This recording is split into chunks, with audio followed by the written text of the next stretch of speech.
entice you with his beauty. And we'll get to that in a minute.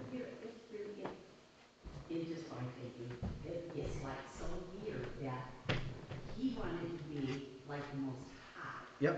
But yet he tempted Eve that she would know everything if she partook of that apple. Yep. You know, that's amazing that he would kind of want her to be as high as him. You know what I mean? Yeah, it's in my head, I don't know how to say it. Grant her the same Yeah, knowledge. that he would want her to be on the same level as him, basically. Same kind of nation of intelligence. Yes. Misery loves company. Well, that's true. Yes. He wanted to get back at God. He wanted to get back at God. And God created man above the angels, correct? We actually, according to the scriptures, get to judge the angels. And so he is an angel, created being, who wanted to and has a plan to what with believers? He's roaring around like a lion, seeking to what? Devour us. So Satan he fell. We know he fell. Then it says this, verse 16. Through your widespread trade, you were filled with violence, and you sinned.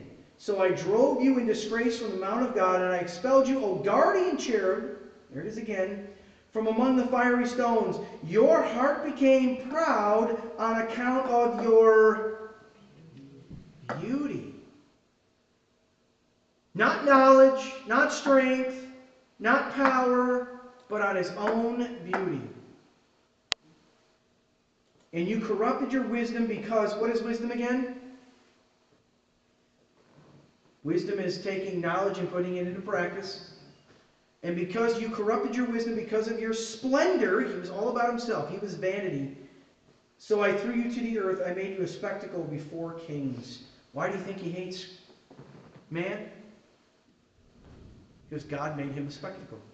Did you know that beauty, that word, Yafeh, in Hebrew, Yafeh, it's actually what we say, Yapah, or Joppa.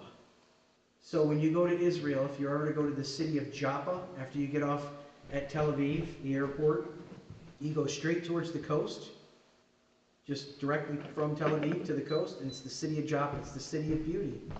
And it's because it's right on the Mediterranean. I remember walking through the Mediterranean, or not through the Mediterranean, but walking towards the Mediterranean, and there was this little island you could go out onto. And we're standing there, and we're looking at the Mediterranean Sea, and it was like the coolest thing ever to turn around and see the city. And you see all the lights, and you're like, this is really neat.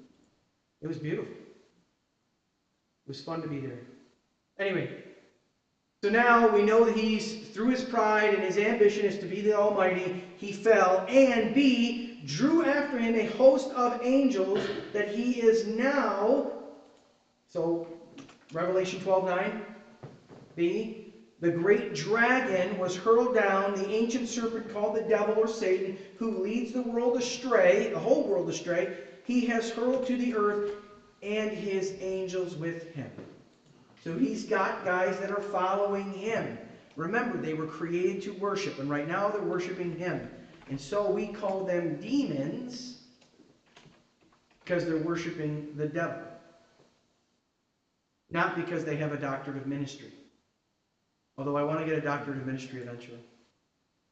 Because they give you a doctorate of ministry. If you do, it's $80,000. Which I haven't figured out why it's so expensive, because you don't get like pay raises for being a doctor of ministry, but whatever. But you get to walk around and your title after your name is D.MIN.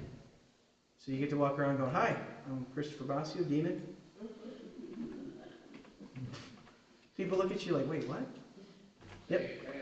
Demon. Demon. Anyway, so he's hurled down with his angels. Jeremiah 6. We have to go to Jeremiah 6, which I preached on already through what? Adult or evening service. We've gone through this one already. And so I wrote it down. I thought this was kind of cool. Flee for safety, O people of Benjamin, from the midst of Jerusalem. Blow the trumpet in Tekoa and raise a signal of Beth Hakerem, for disaster looms out of the north and great destruction. A lovely and delicately bred I will destroy the daughter of Zion. Shepherds with their flocks shall come against her. They shall pitch their tents against her, and they shall pasture each in his place. Again, these are warriors that are going to come to destroy, and Jeremiah is preaching this. But this tells us some of the stuff that happens with Satan. I'm not going to read the whole thing. It's a really long chapter. But understand, when you read Jeremiah chapter 6, you're going to see that Satan's involved in that. He helps do, this is going to sound weird, the will of God by bringing nations. Yeah, he brings nations against the nation of Israel. Does that make sense?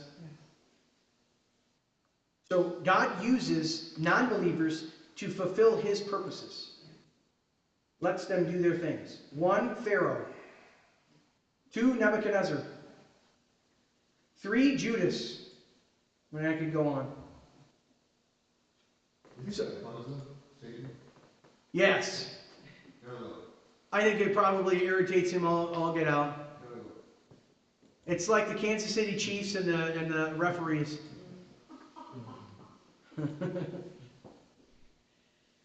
All right, 2 Peter 2:4. For if God did not spare angels when they sinned, but sent them to hell, putting them into the gloomy dungeons to be held for judgment. There it is again. They are all going to hell. How do we know that there's a real hell? Yeah, it's not just fake and we believe in nihilism. He's already sent people there, sent the angels here, so you gotta know there's a hell. There is a hell, and as Christians, we would say to you, hell is a real place. It's a lake of fire, because God calls it that in Revelation. And then eventually, Satan is going to be, at the end times, loosed one more time. So the end of the millennial reign, he'll be loosed one more time, it says in Revelation. And then all of them will be defeated and then sent to the lake of fire and sulfur. So it smells really bad. How many of you ever smelled sulfur? The world. Has any of you read the book